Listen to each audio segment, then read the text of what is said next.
Hola, buenos días a todos. Mi nombre es Jazmín Bren, soy bioquímica R1 de la Residencia de Bioquímica Clínica de Chaco. A continuación les voy a presentar el Ateneo que realicé durante mi rotación en el área de hematología clínica del Hospital Avelino Castellán, Hospital Pediátrico de Resistencia Chaco, que se titula Eritroblastos, ¿qué tienen para decirnos?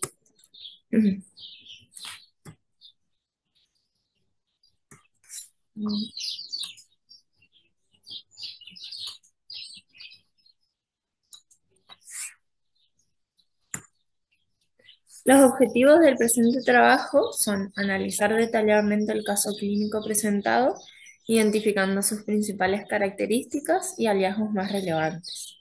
También investigar, evaluar y presentar bibliografía confiable que facilite la comprensión del caso, incluyendo aspectos tanto hematológicos como clínicos.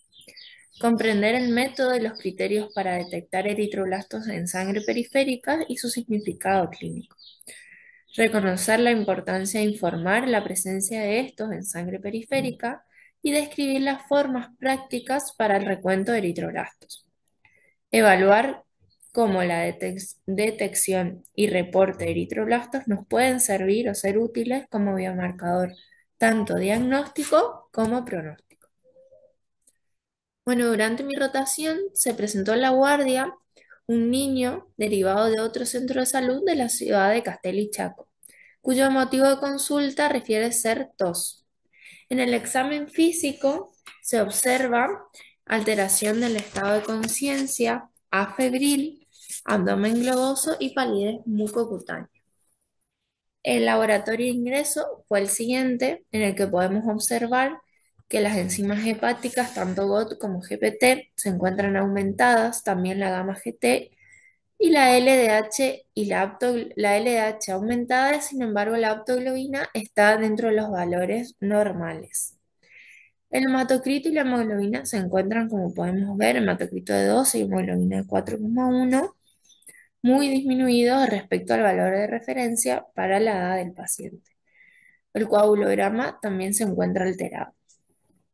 Observando sus valores del estado ácido-base y onograma, teniendo en cuenta la patología con la que o el diagnóstico presuntivo con lo que se encuentra, con la que se presenta nuestro paciente, que es un cuadro respiratorio, lo que esperaríamos ver es una PCO2 más bien aumentada, lo que llevaría a una alcalemia, acidemia, perdón.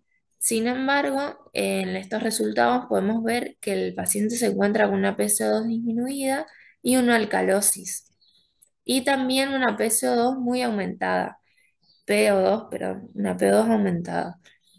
Y teniendo en cuenta que el paciente viene derivado de otro centro de salud, puede ser que ya se haya encontrado con oxigenoterapia, digamos, con una mascarilla de oxígeno. Bueno, al día siguiente se le realizó un hemograma, que fue el que se ve en pantalla, en el que podemos observar que tanto los valores de hematocrito y hemoglobina aumentaron porque al paciente se le transfundió, sin embargo siguen estando por debajo del valor de referencia para la edad del paciente. Un volumen corpuscular medio y una hemoglobina corpuscular media dentro de los valores normales para la edad del paciente. Sin embargo, tenemos que tener en cuenta que estos valores son valores promedios. También un RDW elevado, por lo que podríamos esperar ver anisocitosis en el frotis de sangre periférica, y lo que más nos llamó la atención fueron el porcentaje de eritroblastos que presentaba el paciente, con un 84% y un valor absoluto de 4.190 eritroblastos en sangre periférica, cuando sabemos que lo normal es que estos no aparezcan en sangre periférica. Un porcentaje de reticulocitos de 2%. En el frotis de sangre periférica se observó una moderada anisocromía con hipocromía, anisocitosis, como era de esperarse, por el RW elevado, con microcitos y macrocitos, poiquilocitosis con la presencia de dactiocitos, algunos equinos y esquistocitos. Observando el histograma de glóbulos blancos, de glóbulos rojos, perdón, podemos observar que tenemos una población microcítica acá, que es la que interfiere con la plaqueta, que también pueden ser los fragmentos celulares, es decir, los esquistocitos, que se presentaban en el paciente. Lo que lleva también a aumentar está ensanchada esta curva porque tenemos una población de tamaño heterogéneo, lo que eleva el RW. Mirando ahora el dispersograma de glóbulos blancos en el canal WDF, que en este canal lo que se cuenta se hace un recuento diferencial de neutrófilos, linfocitos, monocitos, eosinófilos, también células anormales como glóbulos blancos inmaduros, linfocitos atípicos. Podemos observar que aparece una mayor densidad de puntos en este sector. En realidad se bajó un poquito el círculo, pero es este sector color lila, una mayor densidad de puntos, lo que puede deberse a la presencia, la gran presencia de estos eritroblastos, ¿no es cierto? Que se observa mejor en el canal WNR, en el que en este canal se hace un tenemos recuento de glóbulos blancos y un diferencial entre basófilos y glóbulos rojos nucleados. Esta mayor densidad de puntos es el reflejo de la gran cantidad de ese 84% de eritroblastos presentes en el paciente, digamos. Acá, en esta ocasión, se grafica luz dispersa frontal en función de luz fluorescente lateral. Entonces podemos ver que hay una población bastante densa de eritroblastos. Para verlo mejor, para estudiar mejor este canal, eh, lo que sucede acá tiene el equipo, tiene un reactivo que provoca la hemólisis, la destrucción rompe las células y otro reactivo fluorescente. Este reactivo fluorescente se une, provoca la fluorescencia de ácidos nucleicos, orgánulos de glóbulos blancos y los glóbulos rojos nucleados. Entonces, esto nos permite diferenciar teniendo en cuenta la intensidad de esa fluorescencia. Lo que hace acá es en el color celeste podemos ver los linfocitos, los monocitos y los granulocitos como una intensidad de la fluorescencia media, o sea, nivel medio de intensidad de fluorescencia. Sí, los basófilos, sin embargo, podemos ver en color amarillo, tienen una fluorescencia alta y los glóbulos rojos nucleados tienen una fluorescencia media. Y eso es lo que nos permite diferenciar estas poblaciones. Los glóbulos rojos van a estar como detritos celulares que tienen una muy baja intensidad de la fluorescencia. El equipo utilizado fue un contador hematológico Sigmex NX1000. Las ventajas de contar con estos contadores hematológicos es que podemos obtener un conteo, resultados rápidos, objetivos y precisos. Muestra una buena correlación con el método manual, capacidad de generar recuentos precisos en todo el rango de medición y nos informan, como vimos, en los resultados presentados, tanto porcentaje de eritroblastos respecto a 100 glóbulos blancos y también un recuento absoluto de eritroblastos y un número de leucocitos ya corregido en función a la cantidad de eritroblastos, ¿no es cierto? Bueno, en el caso de que no contemos con este contador hematológico, que ya nos cuenta aparte los eritroblastos nucleados, los eritroblastos o glóbulos rojos nucleados, también podemos hacer un recuento manual en frotis con tinción Malgrumo-Algenza, observando siempre a 1000 por. Según el Consenso Internacional de Estandarización en Hematología, debemos informar los eritroblastos como un recuento absoluto, teniendo en cuenta los leucocitos corregidos por la presencia de glóbulos rojos nucleados. O también podemos contar e informar la cantidad de glóbulos rojos nucleados por cada 100 leucocitos. Esa en forma porcentual cada 100 leucos. Para tomar un ejemplo, tenemos 12.000 glóbulos blancos contamos en el frotis 30 eritroblastos por cada 100 glóbulos blancos. Entonces, ¿cómo calculamos los eritroblastos corregidos? Con esta fórmula que vemos acá, que no es más que una regla de 3. Es decir, en 130 células nucleadas tenemos 100 glóbulos blancos. Entonces, en 12.000 células nucleadas, ¿cuántos glóbulos blancos tenemos? Que es lo mismo que como lo tenemos en pantalla en forma de factor. Nos queda recuento total de glóbulos blancos, que son 12.000, por 100 dividido 130, que son el número de células nucleadas. Sí, entonces eso nos da 9.230 el número de leucocitos corregidos, y para el recuento absoluto vamos a esos 12.000 elementos nucleados, le sacamos los 9.230 que son verdaderamente leucocitos. Y obteniendo esa diferencia, que en este caso es de 2.770, esos son el número de eritroblastos absoluto que presenta la muestra.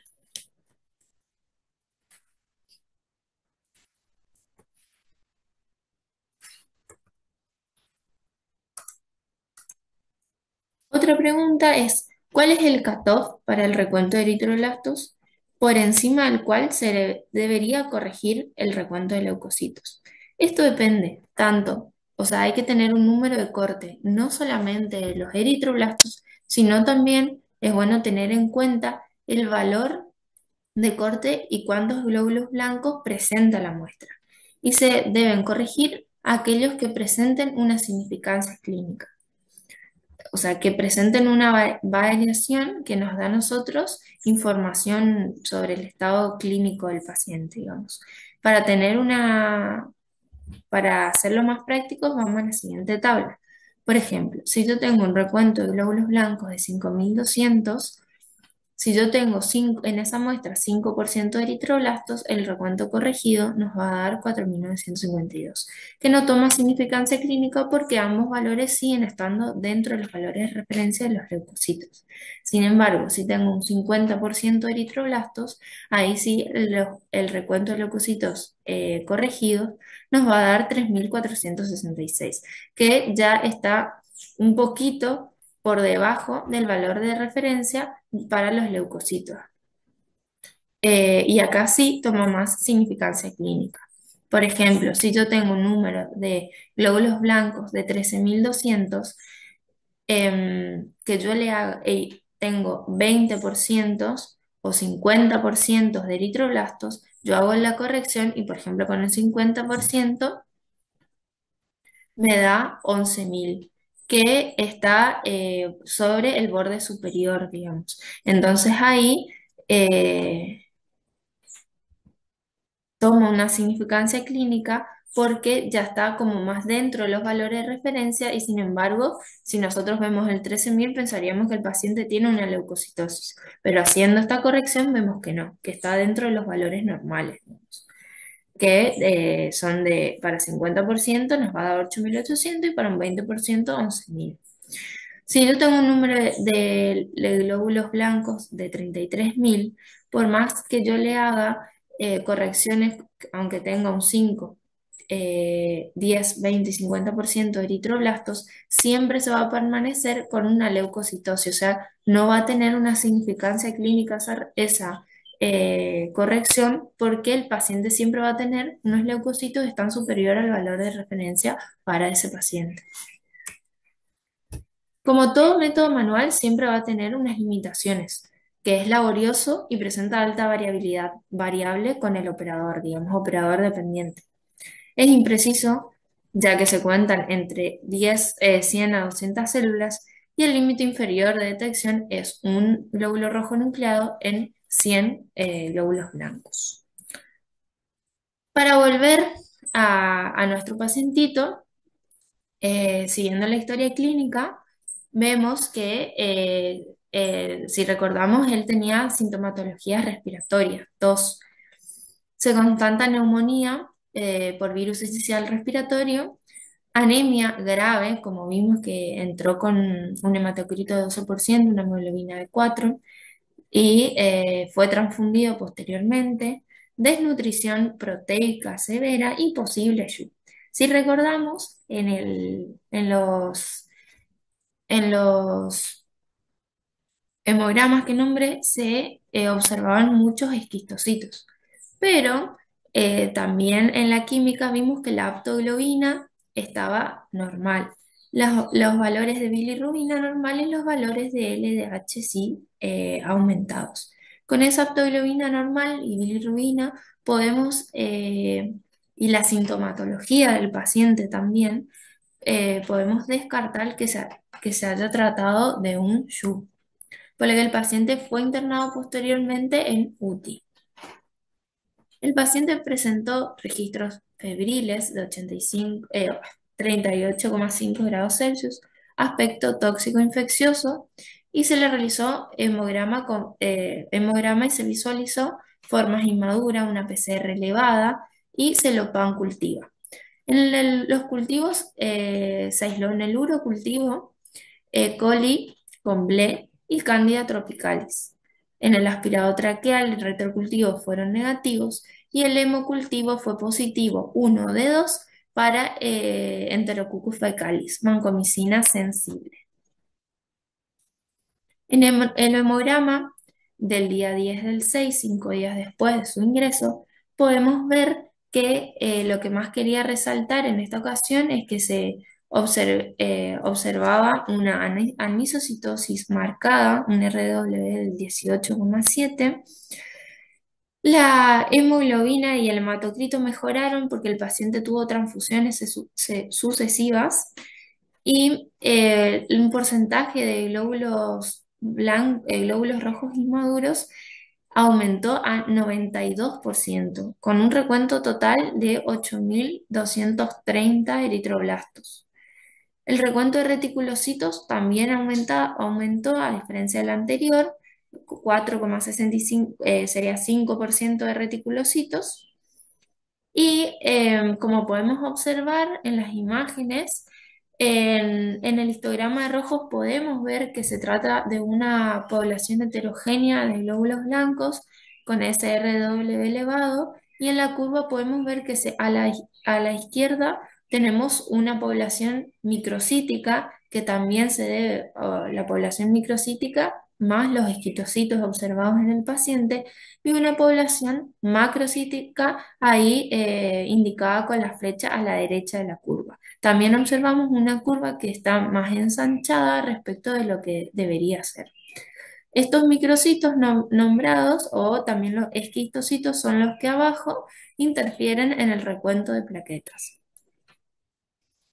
Em, volviendo a los eritroblastos, podemos observar en los gráficos WDF y WNR, como ya expliqué anteriormente, en el sector que se encuentran, que vamos a encontrar los eritroblastos nucleados, un aumento en esa densidad de puntos. Si podemos observar en el gráfico de fluorescencia lateral en función a size scatter, podemos ver que aumentó mucho la densidad de puntos en este sector. Bueno, que se refleja a aumento de la densidad de punto también en el gráfico WNR. Respecto a los reticulocitos, podemos observar que hay una población homogénea también de reticulocitos. Además, hacia la derecha se encuentran los más inmaduros y se van acercando a la zona azul, que son los de los glóbulos rojos, los reticulocitos más maduros. También podemos observar en la parte inferior del diagrama de reticulocitos esa nube azul que se prolonga hacia elementos de menor tamaño, que son los detritos celulares, los fragmentos celulares y esos glóbulos rojos microcíticos. Estos fueron los flotis observados, podemos ver esa anisocitosis con microcitos y macrocitos, anisocromía, con hipocromía, también los fragmentos celulares o esquistocitos. Ahí podemos observar también los glóbulos blancos, glóbulos rojos nucleados. Y para recordar, estos glóbulos rojos nucleados no tendrían que aparecer en sangre periférica, sí, es porque lo normal es que se terminen su maduración en médula ósea, pero ¿cuándo podemos encontrarlos en sangre periférica? Tanto en situaciones fisiológicas, en fetos y neonatos hasta los 21 días, y también puede ocurrir la reaparición en circulación en situaciones ya patológicas como ser estrés hematopoyético, fallo de la filtración en médula ósea, aumento de la eritropoyesis y procesos infecciosos. Entonces, nosotros pensando esto, más toda la sintomatología del paciente, nos podríamos pensar en una sepsis. Entonces, acudimos a la bibliografía a ver qué relación había entre los eritroblastos y la sepsis, y en eso encontramos este paper que estudia esta relación entre pacientes con sepsis y porcentaje de eritroblastos. Los objetivos de este estudio son comparar características clínicas y de laboratorio de pacientes con sepsis que tengan y no tengan eritroblastos en sangre periférica. Evaluar el desempeño de estos eritroblastos en el diagnóstico temprano, explorar el valor potencial de glóbulos rojos nucleados en la estratificación de riesgos y evaluación pronóstica en niños con sepsis, comparando la asociación entre el recuento de glóbulos rojos nucleados y la gravedad de la enfermedad.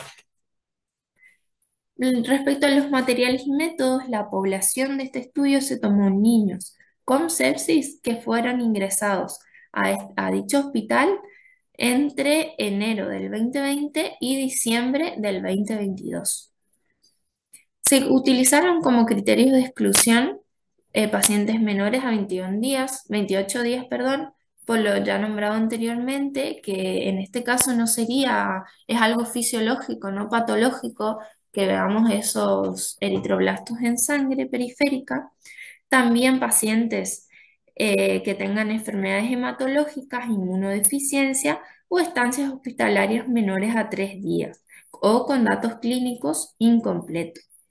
Y se utilizó como criterio de sepsis que tengan dos o más criterios de SIRS, infección confirmada o sospecha de un foco infeccioso, disfunción cardiovascular, síndrome de dificultad respiratoria o disfunción orgánica. La recopilación de datos se utilizó un contador hematológico marca Sysmex también y se utilizaron marcadores de inflamación como ser los glóbulos blancos, PCR, procalcitonina. También se tomaron datos de laboratorios de rutina como ser GOT, GPT, hemoglobina plaquetas, urea, CREA, APTT y datos bacteriológicos. Se les tomó antes, durante y después.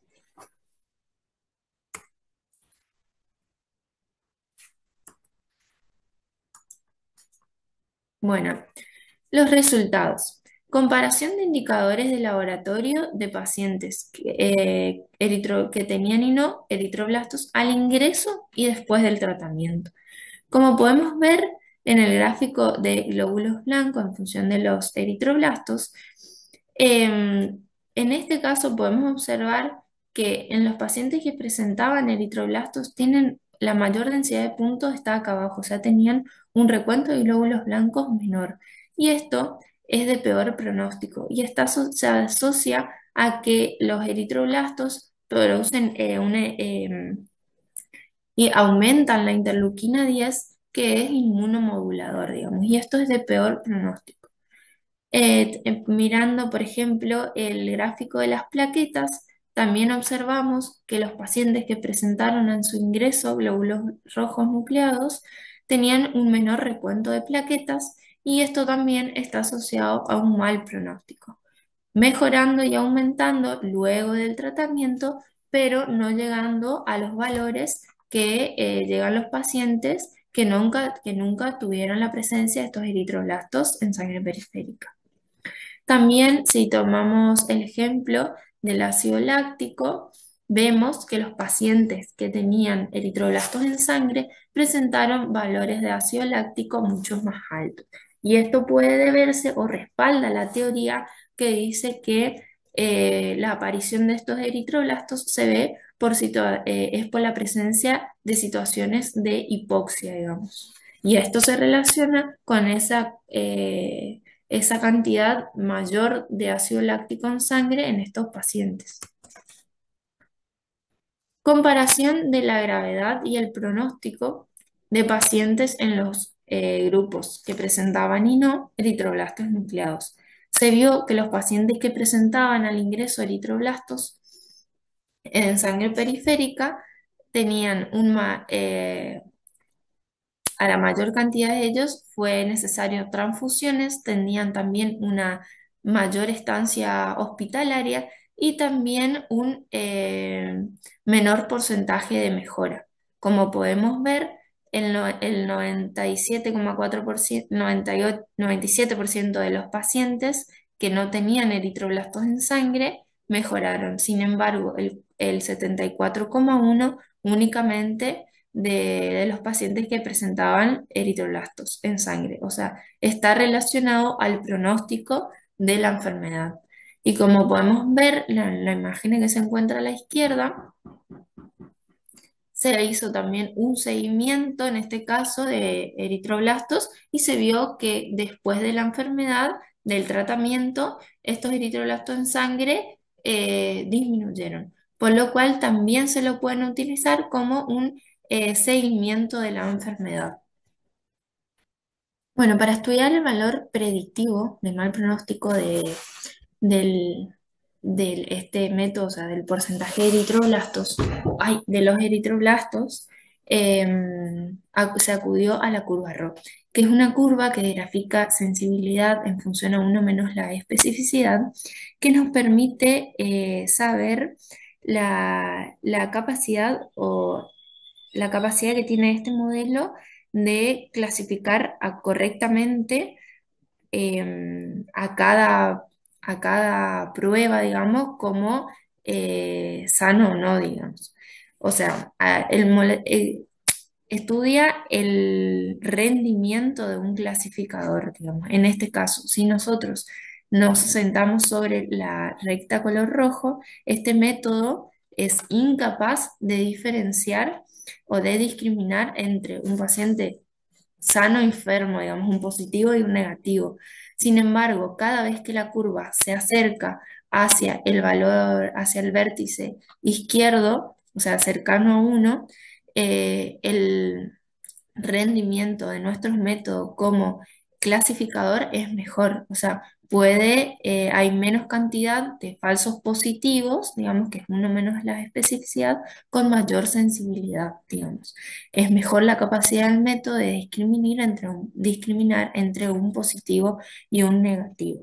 En este caso, vemos que el área abajo de la curva es de 87,7%, es decir, que nuestro método sería un buen clasificador y tendría un buen valor predictivo de mal pronóstico. O sea que los falsos positivos serían muy bajos y alta sensibilidad. Podemos decir que los pacientes que presentan eritroblastos de sangre son pacientes de mal pronóstico a comparación de aquellos que no presentan eritroblastos en sangre al inicio de la enfermedad.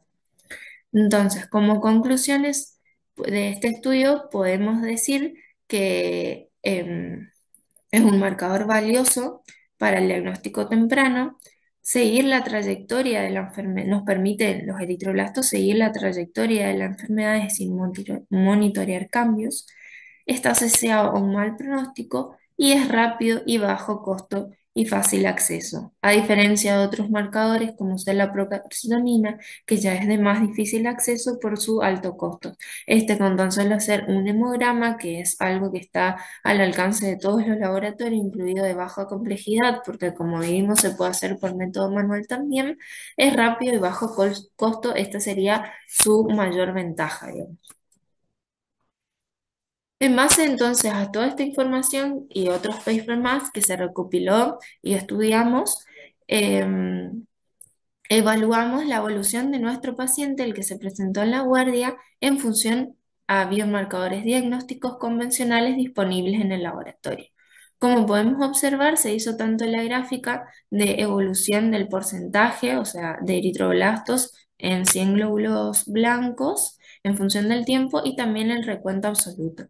Como podemos ver, el paciente aumentó el porcentaje de eritroblastos y también el absoluto, y a medida que pasó el tiempo fue disminuyendo. Y esto se condice con la clínica del paciente, ya que fuimos a hablar con el equipo médico y monitoreando también su evolución día a día, que fue mejorando, pasando a la UTI, y hoy en día ya el paciente se encuentra en clínica médica, se alimenta por sí solo y ya está en un estado más consciente y se condice con estos valores de eritroblastos que fueron disminuyendo, incluso llegando a cero.